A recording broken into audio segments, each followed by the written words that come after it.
America Bharat మధ్య trade deal వల్ల ప్రధాన వస్తువులు సేవలపై సుంకాలు తగ్గనున్నాయి. దీనివల్ల భారతదేశం నుంచి ఎగుమతులు పెరుగుతాయని, ఆర్థిక వ్యవస్థ మెరుగుపడుతుందని నిపుణులు భావిస్తున్నారు. అయితే రైతులకు మాత్రం ఈ వాణిజ్య ఒప్పందం వల్ల నష్టం జరిగే అవకాశముందని రైతు సంఘాలంటున్నాయి.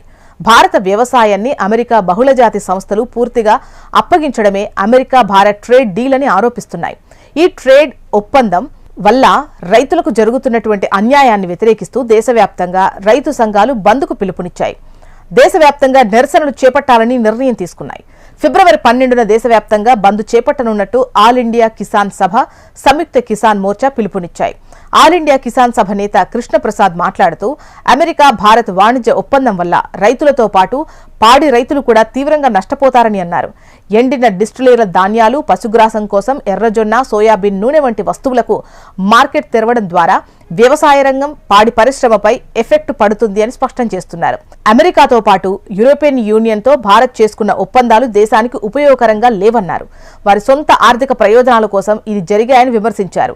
ఈ నెల 12న చేపట్టనున్న భారత్ బంద్ దేశవ్యాప్తంగా జరగనుందని రైతు సంఘాల నాయకులు స్పష్టం చేశారు. రైతులందరూ ఈ బంద్లో పాల్గొనాలని పిలుపునిచ్చారు. ఈ బంద్లో భాగంగా దేశంలోని అన్ని ప్రాంతాల్లో అమెరికా అధ్యక్షుడు డొనాల్డ్ ట్రంప్, దేశ ప్రధాని మోదీ దిష్టిబొమ్మలు దహనం చేస్తామని తెలిపారు. కాగా ఫిబ్రవరి 2న భారత్ అమెరికా మధ్య ట్రేడ్ డీల్ జరిగింది. ఆ రోజు ట్రంప్, ప్రధాని మోదీ వాణిజ్య ఒప్పందం గురించి సోషల్ మీడియాలో ప్రకటించారు. ట్రంప్ మాట్లాడుతూ మోడీతో మాట్లాడడం గౌరవంగా ఉంది, ఆయన తన గొప్ప స్నేహితులలో ఒకరన్నారు.